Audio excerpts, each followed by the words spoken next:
Okay, hello everyone. Good afternoon or good evening, depending on where you are. My name is Franklin. I'm one of the two co-founders of NorCal SCI, also known as the Northern California Spinal Cord Injury Foundation. Welcome to today's presentation on intimacy after injury, women rediscovering pleasure after spinal cord injuries. I'm happy to have Lisa with us, Lisa Skye Carle, who's going to be leading the presentation today. I'll get to her in a couple of minutes, but just a couple of housekeeping items first. You have all been muted so that we could avoid any and eliminate any background distractions. If you need to ask any questions, and we certainly welcome you to do so, as there will be a Q&A session at the end of the presentation. Please use the chat feature on your screen to pose those questions, and we'll pose them to Lisa upon the conclusion of our presentation. So that's that. The second thing is we are recording this presentation, so at any time if you feel the need to jump off the call, feel free to do so. Anyone that has registered for the presentation is going to receive an email with a link to it probably this coming weekend once we finish up all of our presentations. So this week we've sort of titled it Sex Week. It's part of a series of three presentations. One is tonight. We're doing a similar one for men tomorrow. And then we're finally doing one on Friday in terms of intimacy after injury as it relates to relationships. So very happy to be able to bring these three presentations on a topic that is really sort of not talked about, especially during the rehab stays at most hospitals around the country. And even afterwards, people just don't like to talk about it. So very glad that we have the caliber of presenters to talk through you about this important topic. So without further ado, let me go ahead and introduce Lisa. She received her master's in occupational therapy from the Samuel Merritt University in Oakland and draws upon nearly 30 years of experience in occupational therapy, pelvic floor therapy, holistic healthcare, somatic therapy, mindfulness meditation, pain management, and sex education. She is the founder of Women's Intimacy After Injury Community and provides sex education and counseling for adults, specializing in sexual rehabilitation for people with disabilities. Lisa also helps women rediscover pleasure and intimacy after life-altering injuries, so that they can have the relationships that they desire. So it is my pleasure to introduce you to Lisa Skye Carle. Hi, thank you everyone. Thank you for coming. So, and thank you, Franklin. I was listening to that. I'm like, oh my gosh, 30 years. Anyway, so without further ado, you already introduced me, but I'll add also, in 2009, I did a case study called The Transfer of Orgasm for Spinal Cord Injuries. And we can talk about that after the end of this if we have any time. But yes, I'm an occupational therapist, I'm a sexual health clinician, and I founded an organization called Women's Intimacy After Injury. It is not on Facebook. I founded it on a different platform so that the women in the community can have privacy. So you all women out there with spinal cord injuries, and also for women partners of people with spinal cord injuries are welcome to join. And my partner also has a spinal cord injury. So let's see, I'm going to move myself out of the way so you can see my slides. And here we go. So here is the outline of what I want to talk about today. So the first thing is, what is sex? What is it? Well, we all think we know what it is, but in particular, when you have an injury, what is sex becomes a big question. What is it now? So I'm also going to talk about pleasure and why that's so important. I'll talk about stress and how stress affects desire and arousal. Talk about body image and how that affects sexuality, especially women's sexuality after an injury. And also talk about orgasms. Yes, they are possible. Okay. So I like this quote. It's from Corey Silverberg. He is an author of The Ultimate Guide to Sex and Disabilities. I recommend you get his book. Great. And I'll just read it for you. One definition of sexual activity is any behavior that someone engages in alone or consensually with others that is considered sexual by the people engaging in it. In other words, if everyone wants to do it and everyone thinks it's sexual, then it's reasonable to believe it's called sex. Pretty simple. This is a quote from the World Health Organization, and there's a lot going on there. It's kind of dense reading, but I just highlighted in red at the bottom, and I'll read that. Sexuality is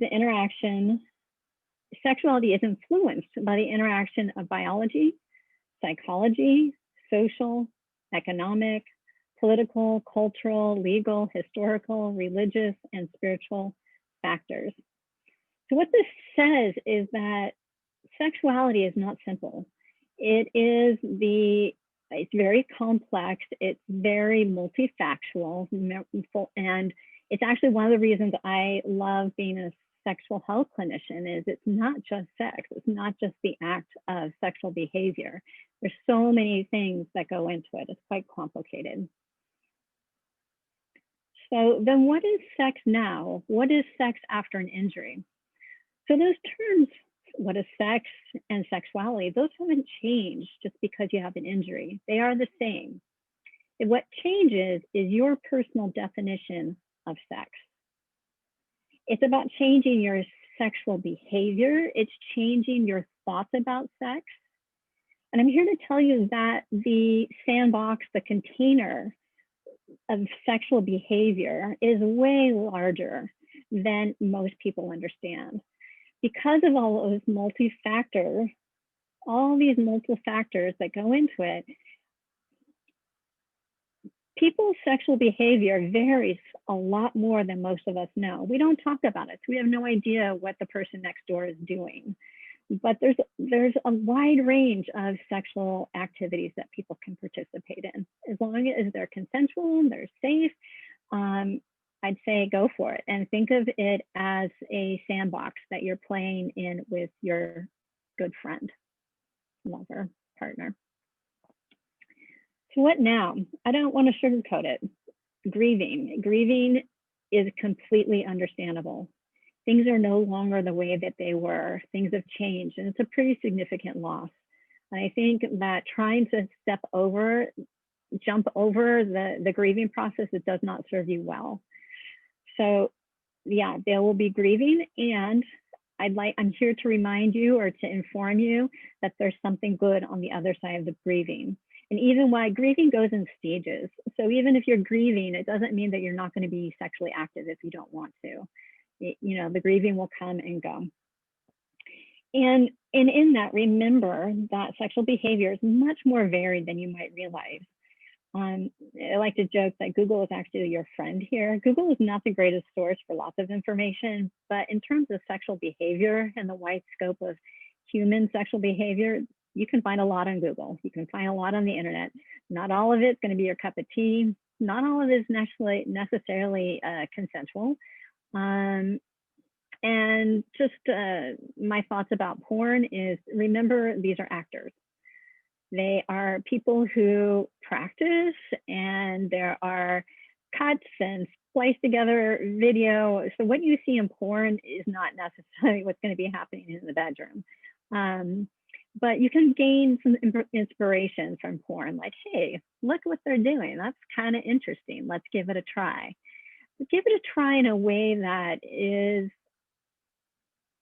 hold it lightly, have a good sense of humor, because you're bound to have human follies and human things that go on in the process of trying to do fun things. So you might be surprised about what turns you on. Experiment and approach to this play. Try very hard to have goal-oriented sex kind of be in the background. I know we all like to feel really good in high ecstatic states, but you're going to have a much better time with it if you let go of those goals, let go of the need to do it the same way that you did it before. Then we're going to talk a bit about pleasure. So you can experience pleasure through all 5 senses. Typically, people think of sexual pleasure through touch, which is the sensory system that's most affected by having a spinal cord injury. But I'd like to talk also about these 4 senses. So your sight, what you can see, what you can hear, what you can smell, what you can taste, can really spend some time thinking about the things that you really like in these 4 areas of your sensation, and set up your environment to set up it to give you pleasure. So playing the kind of sound you like, whether it's music or nature sounds, having yummy things to share in bed. Chocolate's my go-to. Scents, there's lots of incense or essential oils, or none at all if you don't like them, or your partner, the way your partner's body smells. Sight, have some beautiful things to look at.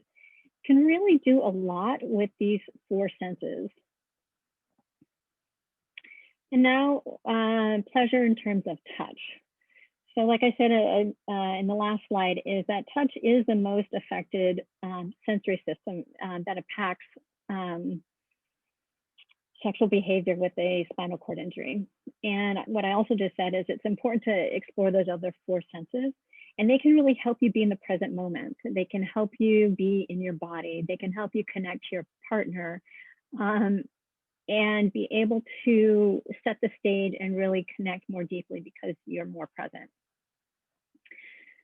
Here is what I encourage people to do around the sensation around touch. So this exercise is called the body mapping exercise. And this is a diagram of a body. I just got it off the internet. I'm happy to send you all a PDF so that you can have your own. It's good to have a bunch of them. And the exercise involves using your open hand, either on yourself or with your partner, or even a caregiver, because this is not going to be sexy time. And move your hand all over your body, the areas that hurt, the areas you can't feel, the areas that feel good, neutral, everywhere. And write down on this map what you feel, the quality of the sensation. So on this person, our fictitious person, around her shoulders, it felt very soothing and relaxing. Underarms, flank, upper flank, and breast felt kind of tickly. Hand and also thigh, burning kind of pain. Nipples felt very tingly. Buttocks had this burning pain as well. And in the legs, there was no feeling. This is your baseline. You can do this multiple times, don't do it just once because things change. And the next part of this exercise is to do the exact same thing, but when you're aroused. So do whatever you do to get turned on. So that might be spending time with your partner, kissing and cuddling, and it could be fantasies, both inside your own head or talking with your partner about fantasies, reading erotic stories, talking naughty talk, porn. Just know that they're actors. And then do the same body map exercise and focus on the same areas. So you can use both your open hand, but you can also do little light scratches or some pinching or a little paddly tapping in all of those areas at the same time as being aroused. And you can have your little body map with you and fill it out then or afterwards, whatever works for you. But it's a way of looking at how those areas, the sensation can change with some arousal and variation in touch. So for instance, this area that felt really soothing now feels very loving. It has an emotional aspect to it. This area that was tickly now with some arousal feels very intense and pretty ecstatic. The area that was painful with other types of being aroused and other kinds of ways of touching, pinching or tapping or even stroking, turns that pain into this really intense pleasure. Tingling nipples now is highly arousing nipples. Burning, same, can be intense pleasure. And then for some people in the areas that have no sensation, when you're aroused, can actually feel like there's some sort of waves of energy or tingly, like aliveness that can change. So before we go on, this whole body mapping exercise ties into a concept of neuroplasticity, which means that we can make new associations in our body and create new pathways that are arousing and can give you lots of pleasure and possibly orgasm. And we'll talk about orgasm in a little bit. But I'm just really wanting you all to know that both able-bodied, any human, disability, non-disability, our mind and nervous system are incredibly plastic, and we can retrain ourselves to experience pleasure and arousal in ways that we didn't have before. Still along the lines of pleasure, this is a concept. There are a few different concepts around different ways that people get turned on. I just chose this one because it's kind of simple and straightforward. There's at least 3 more that I could talk about. But this is basically like based on some research about what turns different people on. And these are categories. So for some people, being sensual, like we were talking about, all the senses is really what kind of gets them in the mood and gets them turned on. Some people are cognitive, so that's like a thinking, thoughts, imagination. Think about fantasy and porn. For some people, it's intimacy, this really deep connection with their partner is what turns them on. And the last one, this person is calling attractor, which is getting really turned on by arousing your partner, by turning your partner on. It's also about being seen as a really sexy person. So these things are also plastic.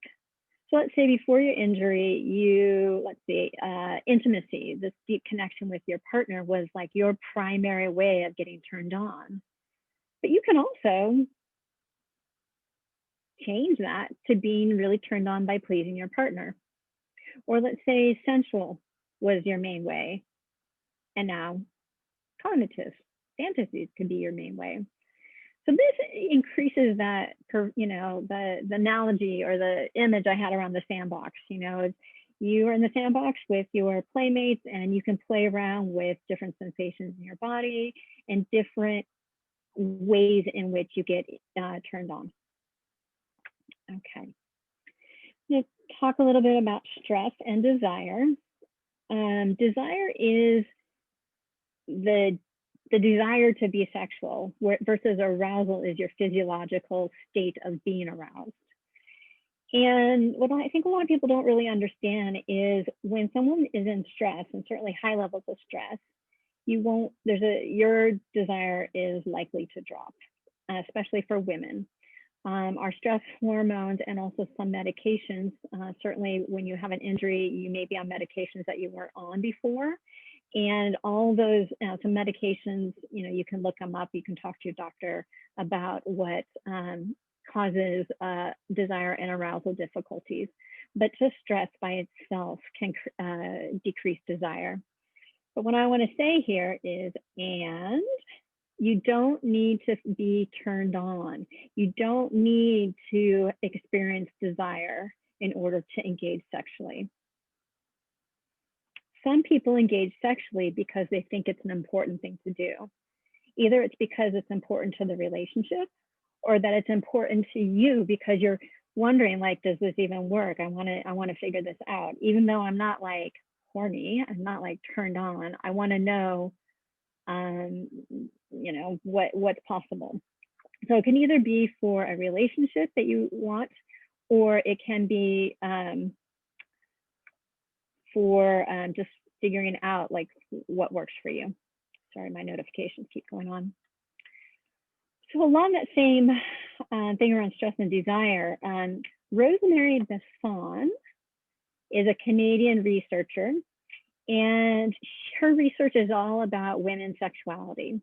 And what she found was many women do not experience this spontaneous desire, especially, I think her initial research was in menopause. The lighting's getting funny here, the sun setting. This whole idea that women lacking desire is like a diagnosis, there's something wrong with us. And what she was saying was that it's very rare that a woman experiences spontaneous desire when they're stressed, when they're having hormonal differences, changes. that doesn't mean that you don't want to engage, that you can't engage sexually. So she thought of women's sexual arousal, desire as a circle, versus men's tends to be more of this line, this linear process. Okay, so spontaneous desire, you can enter the circle from here. But if you don't have spontaneous desire, she says most you can enter it here, which is neutrality. You don't feel bad about having sex, but you're just not really feeling it either. You're a little ambivalent, but you're willing. You're willing to engage. And we talked a minute ago about why you might be willing to engage. All right, sunsetting. And so for them, you're willing to engage. And so then you start engaging in sexual activities. For instance, that can be touching, cuddling, kissing. You start feeling like, that's actually quite nice. I'm getting some sexual arousal. Stimuli processing, you can get kicked out of this circle. You're tired, you're thinking about your body image, all the things that give you stress. So you need to really manage your stress better so that you stay in this circle, right? So you're starting some sexual stimuli, you're getting a bit aroused, it feels good. And you're like, keep going along this circle. Now I'm getting more and more aroused. I'm actually feeling desire. Not only am I, really into it now, like I'm really into it. And it sparks your sexual desire. You begin to increase the desire together. You may be orgasmic. You may get to a point where it's like, okay, we're complete. And now we're emotionally and physically satisfied, right? Which has a positive influence on motivation.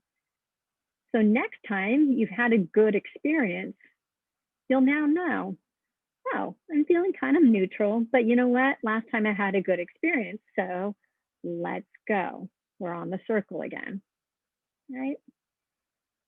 Okay. So now this brings us to body image.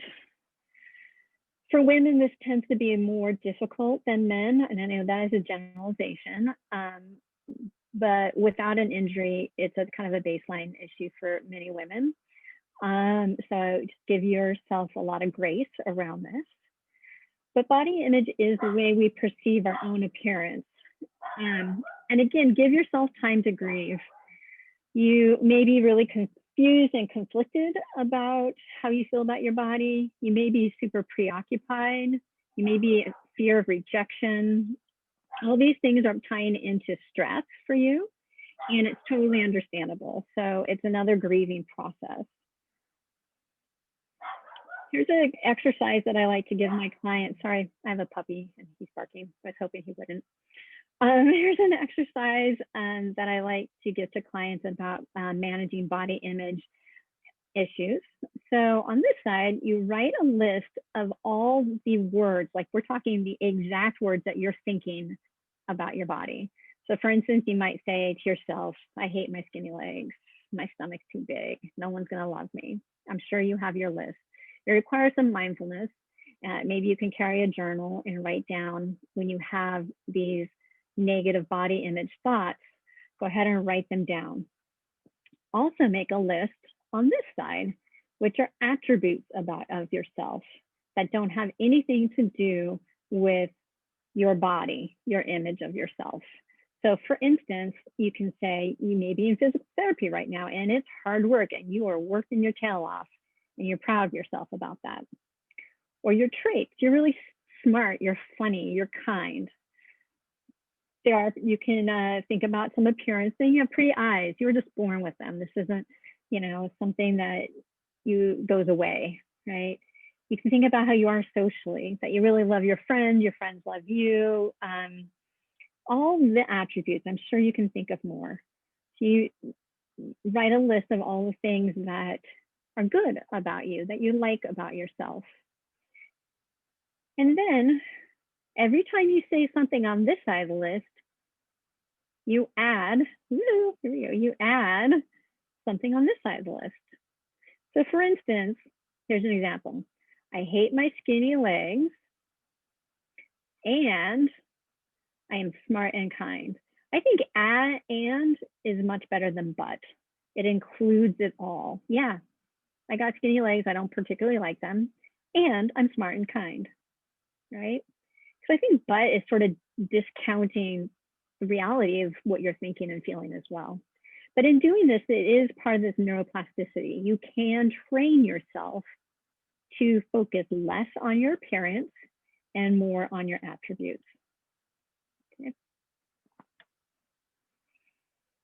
Something else that women worry about is bowel and bladder accidents. So some tips, and you've probably talked with your doctors or the therapist about it, but just to remind you to empty your bladder before sex. If you're possible, do your bowel program before sex. I know people don't necessarily do their bowel program every day. Sometimes they do it in the morning, sometimes not. So it may not correspond really well, but it's something to think about if you're planning in advance. If you have urinary tubing, like a suprapubic or a Foley tubing, you can use that paper medical tape. It's nice to use that because it's not so sticky that it's going to cause adhesive residue on your skin. And tape it out of the way. But what you make sure you do is you add slack. So you're making kind of a curve in the tubing when you're taping it onto your body, onto your abdomen and onto your leg. So that if you're moving your legs around, you're not tugging on the tubing, because you don't want the tubing to tug on your bladder. It's not gonna be good for your bladder or your urethra. So if you're having intercourse with a catheter, a Foley catheter in, it's likely that the tubing can, move around, and you want it to move around. You don't want it so tight that it's kind of frictioning and pulling on the bladder. So just give a little slack in there before you tape it down. And last but not least, you can have orgasms. So according to scientific research, there is some very significant and well-done research and also anecdotal reports. Women with spinal cord injuries can have an orgasm. And that being said, they're going to be different than they were before. Different does not mean worse. It just means different. Okay. I like to break it down into 3 different kinds of orgasms. So a pelvic floor orgasm is what we are typically used to. It's where the muscles in the pelvic floor contract. All the nerves down there, all the yummy feel-good nerves are feeling great. At the same time, those muscles are contracting, and you have this really intense pelvic floor contraction. Transfer of organ, vagus nerve. The vagus nerve runs outside of spinal cord injury. The vagus nerve is not damaged in a spinal cord injury. If it were damaged, you would not have lived through it. It innervates your digestive system, all of your abdominal organs, and it, we just evolutionary, if you believe that, it's just not in the spinal cord because it's so important for us to survive. Thing is, the vagus nerve innervates the uterus and the cervix, and I'll go into other slides about this.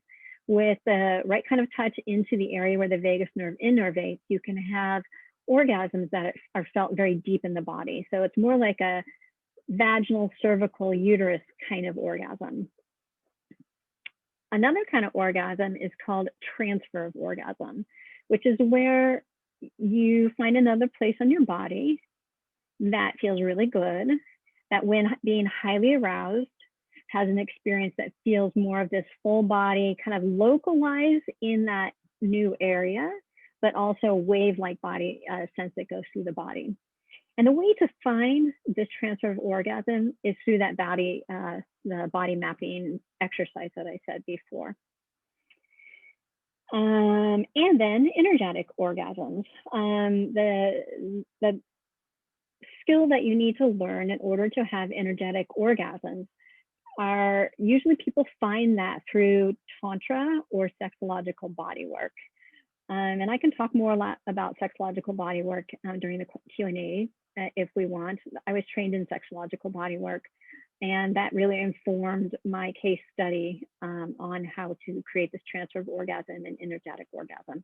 So in many ways, these 2 kinds of orgasms have a lot of similarities.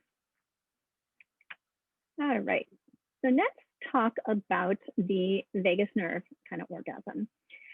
So in complete injuries at T9 and above, T9 and above, the vagus nerve will innervate and have a pelvic floor and cervical, vaginal, uterus kind of orgasm. It will be a deep kind of orgasm, like I said before. And the way you get to that, so this diagram might be a little confusing. So this is the front of the body. Here's your belly button. Here is your pubic bone, urethra, bladder, vagina, uterus, cervix, rectum, and here's your buttocks. Okay. So in order to access the vagus nerve, which comes right into here, you need pretty deep penetration. And that can be done with a dildo. It can be done with a penis. It can be done with a finger if your finger is long enough and your vagina is short enough. That's not the case for everyone. But if it is the case, you can go up and even if you're not aroused, go up and feel around and see if you can feel that nubby. It feels like the end of your nose, kind of cartilagey feeling. That's your cervix, and there's a teeny tiny little hole in the center. It's almost like a little donut. So when you're using a finger or a dildo, you can have the pressure go up towards your belly button. I'm really sorry that my dog is barking. So yeah, so stimulation right here. And if you're a T9 or above, that it's likely to create a deep feeling of an orgasm. At a T8 and below, your orgasms are going to feel more external. They'll feel more surface level. You will still have some, I think they're called, I forget what nerves, I'm sorry, afferent nerves in your clitoral and labia area. It won't be necessarily to the touch, but it will be deeper and it will be more in the vaginal, not vaginal, labial vulva kind of area. And for people with this T8 and below, you will experience more likelihood to have an orgasm with a strong external vibrator or one of the clitoral suction toys. That's not to say that you wouldn't enjoy some deeper penetration and going towards the vagus nerve.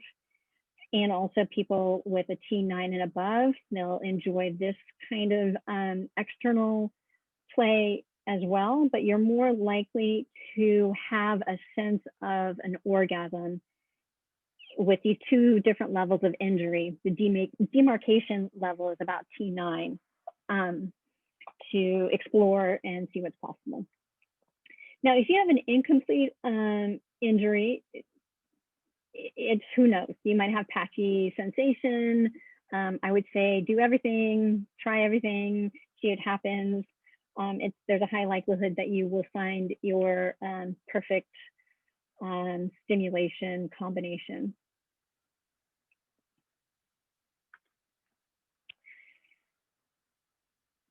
Okay, so yeah, we talked about the transfer of orgasm. So finding another area on your body with the body map exercise, and you can, because of neuroplasticity, you can train your mind to have these new areas in the body have a higher level of sensation. And for some people, it's areas of the body that when they're not aroused actually feel kind of painful. They don't feel that great, but when you're aroused, that actually that pain pleasure thing can combine together. And here's the energetic orgasm. And if you're not familiar with this Eastern practices, very quickly, on this side, these are a diagram of chakras. And in an Eastern philosophy, these circles represent energy patterns in the body. They're like swirling little patterns. and they relate to different organs, they relate to different emotional states. And a person can learn to generate energy going up through those chakras. And in the process of this energy going up through the chakras, the whole body can start vibrating. And it can actually be a physical movement, like a physical wave kind of movement. And this can be learned. It's a learned skill. And that learned skill does not mean that you have to buy into all the philosophy around Tantra. It can be, in fact, Women's Intimacy After Injury is hosting a Tantra class starting this Thursday. If you want more information, let me know. And the teacher is teaching it is a scientist, and she's not into the woo-woo factor and not into the whole philosophy around Eastern practices, which is why I chose to work with her, because it's accessible. The way she teaches is very accessible to anyone who wants to learn this. But you're using a breathing pattern and some gentle body movement patterns that can be done by anyone with a spinal cord injury to generate energy that's moving up and down these chakras. And when that energy moves up and down, it can have this wave-like feeling that's incredibly pleasurable. And once you learn how to do this on your own, you can learn how to do this with your partner. And you can start learning how to generate this energy going around. You can reverse it. And it can create this really wonderful movement of energy in between partners that can feel rather orgasmic. And sexological bodywork is a bodywork technique that I trained in, and many people have gone through this training. And it uses some of these Eastern practices for the purpose of sexual healing, is in a nutshell. And we are working with these energy patterns, working with breathing techniques, and working with healing, basically for healing trauma. Healing sexual trauma is where it was designed for. And it's a practitioner who knows these techniques that works with an individual to help them learn and to heal. And that is it for this talk. Rafe, who is a colleague and a friend of mine, will be talking about spinal cord injuries and relationships on Friday, so we hope you can join us. Here's my email address. Feel free to email me. And here is the web address to enter into the Intimacy After Injuries community. Once you enter that in, you'll be asked to enter your email and some questions to gain access to the community. And we'd love to have you there. So okay. I'm gonna get out of this program and answer questions. That's great. Thank you, Lisa. So yes, we have several questions actually. We have 3 questions on the subject of AD and sexual activity, particularly at the time of experiencing orgasm. Mm-hmm. Yeah, there's definitely a concern. I'm kind of switching there we go. So if you start feeling like you're having AD symptoms, your heart rate's going up, you're beginning to get a little lightheaded, your breathing gets uncomfortable. You know, if you've had a spinal cord injury and you are prone to AD, which I think is above T9 and above, I think. T6 and above.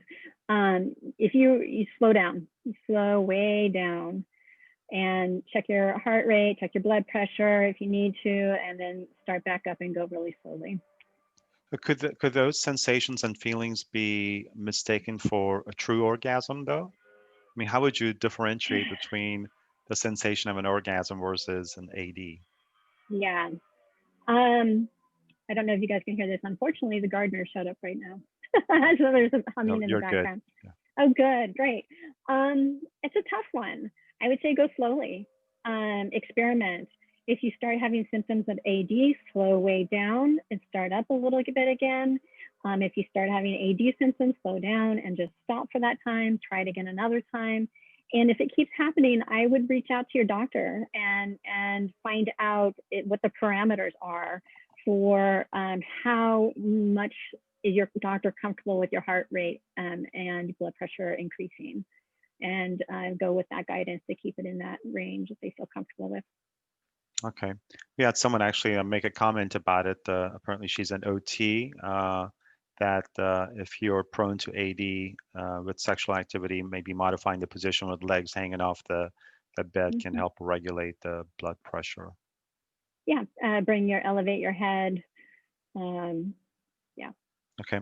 Also, we had a couple of people asking if you could speak more on Friday on the sort of the tantra sort of part of your presentation. Yeah, of course, we can do that. Okay, another question was dealing with spasms during sexual activity. Any thoughts on that?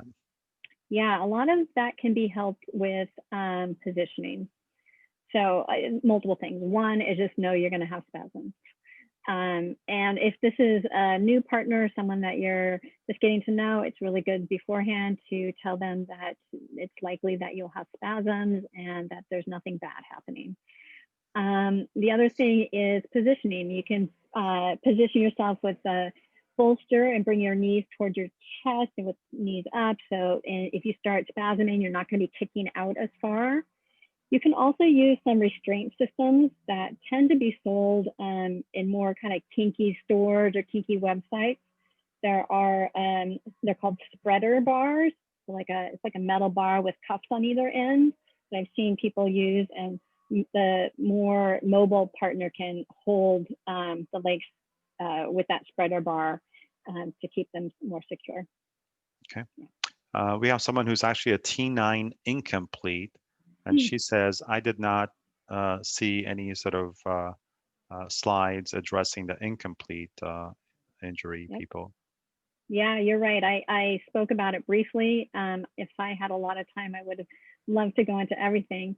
Incompletes are, it's all over the map, what your sensations are, what your motor, your movement abilities are. So what I would say is explore everything. There is no concrete map as to what's going to, there's no concrete map that's going to work for anyone, but especially for an incomplete. Okay. Next question. A complete injury person, what should I expect the stimulation of the vagus nerve to feel like? Yeah, deep. It's not going to be, it's going to feel, what I've heard some people say is that it's similar to what it feels like when you've had a menstrual cramp, just a mild menstrual cramp, like a very internal kind of feeling, internal pressure. Yeah, and I mean, when I say cramp, that sounds very painful and uncomfortable, but you're going to be aroused at the same time. So it's this, just like I was saying, pleasure, pain, pleasure thing. It's just this really deep internal pressure feeling. Okay. All right. Next question. Is orgasm in a spinal cord injured person, could it lead to uncontrolled sort of loss of bladder and bowel function at the time of sexual activity? It could. Yeah, that's why it's good to do your bowel program and empty your bladder beforehand. And also, if it's a new partner, it's a good conversation to have prior to engaging. Just all so that there's informed consent, so everyone knows what's possible. Okay. And you may want to think about having some waterproof chucks or something underneath you to make cleanup easier. Okay. Is spontaneous sex over? Somewhat. It, I would say less spontaneous, but it goes back to that definition of sex. You know, it's quite possible if someone wants to put a thigh harness on with a strap on just on top of your clothes, and the able-bodied partner can, you know, you can be in your wheelchair. Typically, it's a female who wants penetrative sex can just jump on while you're in your wheelchair and use that thigh harness with a dildo. That's pretty darn spontaneous. Heavy duty makeout sessions, and for longer, more connected, some pre-planning is better for positioning and so forth. Okay. All right. We have one request that if you could share your website once again. Oh, sure. I need Yeah. to see. Yeah.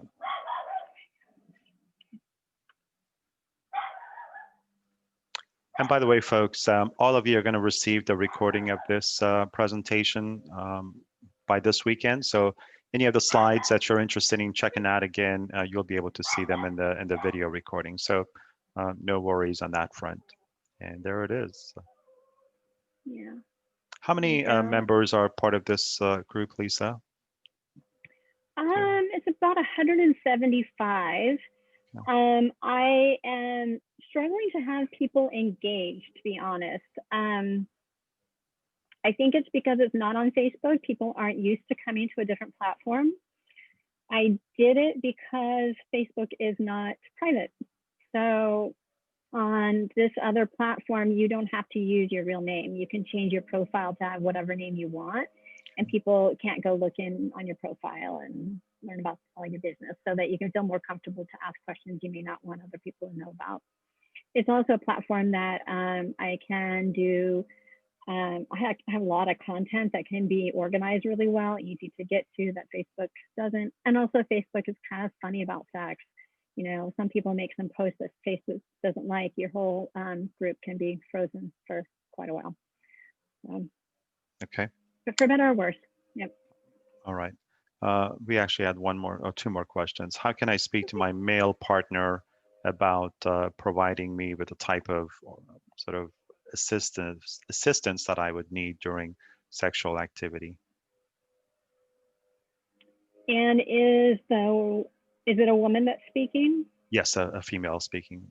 And is she the able-bodied person, or No, the person with? I happen to know this person. She's a disabled person. Okay, so she has a spinal cord injury, and her question is how to communicate with her partner about what she needs? Yeah. Okay, so don't have the conversation while you're having sex. First rule. Always have conversations that could be challenging outside of the bedroom. So, and it may be that it needs to be a little conversation here, a little conversation there. Second thing is to really focus on I statements, which means talk about your experience, talk about your wants, what you would like, and refrain from talking about what they are doing. It's more likely to it gets around the defensiveness usually. The topic of sexuality can be a very huge trigger in relationships. So it can be very difficult conversations, but having well thought out conversations, maybe saying, hey, I want to talk with you about this. Can we do it on this date? And maybe 15 minutes, just short, brief. Something like, I would like X, Y, and Z, or I read about this thing that might be fun. Can we give it a try? And then when you actually give that thing a try, focus on the things that are working for you. Say, oh, what you're doing right now is awesome. I really like that. And if there's something you want different, give like 5 positives and 1 like, hey, can you move over a few inches? Something like that. And build from there, because your partner wants to please you. They can get very frustrating. And from what I can, what I have experienced with men is many men think that their role in sexual activities is to provide an experience for their partner. And if they can no longer figure that out, it is a feeling of failure. Like they are somehow failing as a sexual provider, and feelings can get hurt easily. So talk about it when you're not having sex, talk about it for short periods of time, and give tons and tons and tons of positive feedback with just a little bit of suggestions as to what you might want different. Okay. Very good. One person is asking if you could provide any of the links to studies that talk about orgasm after SCI, if Yeah, you sure. have a. So maybe you Yeah, can send them to me, and I'll include them in the email that'll go out to everyone. great. You and So I is can that coordinate person that. wanting research? Yeah, any research Okay, studies, yeah, that you great, may be privy to. great. Next question is, there's a Facebook group out there with your logo and name as Yes, there is. admin. Is that your group? She Yes, just wants to make sure that before she joins that. yes, that is my group. I tried to take everyone from that group off of Facebook onto this other platform for the reasons I just talked about. There Mhm. are many people that are still in that Facebook group, and I moderate it. And feel free to join both or either, whichever works for you. Also, Rafe will be speaking tomorrow, and we're doing a talk together on Friday. Moderate the Sexuality and Disabilities Facebook group as well. Okay. All right. One last question, and this is a wide open one. What if you're single and that's all the person just sort of asked? What if I you're suppose, single? yeah, I suppose it Yeah, probably goes back to um, kind of what you were talking about earlier, that sort of self stimulation. right. Yeah, so it really depends on your upper extremity abilities, how much you're able to explore yourself. Um, if you're a high quad and your upper extremity abilities are very impaired, it makes it more challenging to explore yourself. Um, if you are able to explore yourself, then the same. It's a great place. It's great to do it by yourself, to be honest. And part of that is that when you can figure some things out on your own, and you start dating or you meet people that you want to play around with, you can tell them what you like, right? It gives that partner some confidence to know, like, oh, okay, if I do this, it might work for her. Okay. Yeah. So, All right. One last question snuck in is, would it be appropriate if I were to ask my caregiver to provide me with stimulation because I don't have any hand function? right. I wish. That is such. My heart goes out to you. Um, there are sexual surrogates. It's it's on the gray. It's it's in a kind of gray zone in the United States. Other countries, it's legal. And a Is it sexual legal in surrogate. this country? Is it legal in this country, Lisa? I wouldn't say it's legal. I don't Okay. know if it's actually illegal. Okay. So it's kind of Um, underground, kind of a it is. It is kind of profession. underground. Yeah. Okay. Um, yeah, and I think it really depends. I live in the San Francisco Bay Area. The likelihood of the police spending time on this would be pretty Hmm. slim. Right. Um, but the traditional sort of format for a surrogacy is a surrogate and a psychotherapist or some sort of therapist working together. And the surrogate would help you explore your body and figure out what you like. And the talk therapist would help you integrate that and kind of feel into it and talk more about what that means for you. In terms of a caregiver, I think it's really crossing some boundaries. First of all, um, if the caregiver is your friend and was your friend prior to becoming a caregiver, and that's a little easier conversation to have to see if they're interested in taking your friendship into more of a sexual play place. If the paid caregiver, I think it's inappropriate. I think that I hate the word inappropriate. It's just the boundaries get really blurry. Things can get very confusing. There can be awkwardness. I don't recommend it. Okay. All right. Somebody was kind enough to send a link to a website, surrogatetherapy.org. Are you familiar Yes, with it? I All right. am. Okay. What do you know about it? Can you share? Uh, yeah, I know of it. I can go look at it. It's been many years since I talked with the person who founded the organization. I haven't had a need to talk with them, but there is, I think I'm pretty sure in the United States there is like an organization for surrogacy, and that there are trainings for surrogacy. It is kind of this underground practice, if you will. And I think the site you're talking about is doing that kind of more traditional surrogacy, where there is a psychotherapist or some other kind of talk therapist involved in the surrogacy process. Okay. All right, one last question. Are there ways to strap on toys for people with limited hand function? Yes, there are. There are some bolsters that have holes in them that you can put a big vibrator in or put dildos in. There are some toys that have, like, you can slide a hand in. It's kind of a grip. You can use some universal cuffs can fit like a dildo in. I started making a list of all kinds of sex toys that just from looking at them, I can imagine they'd be easier to use for someone who has upper extremity challenges. Okay. But yeah, And there are some. and there are some that have much more intense vibration than others. Okay. And speaking of sex toys, someone's asking a couple of websites that I could go to check out such toys. Yeah. So I will include that in the research links. Okay. Very good. Lisa, can you give us a sneak peek at Friday's presentation with Rafe?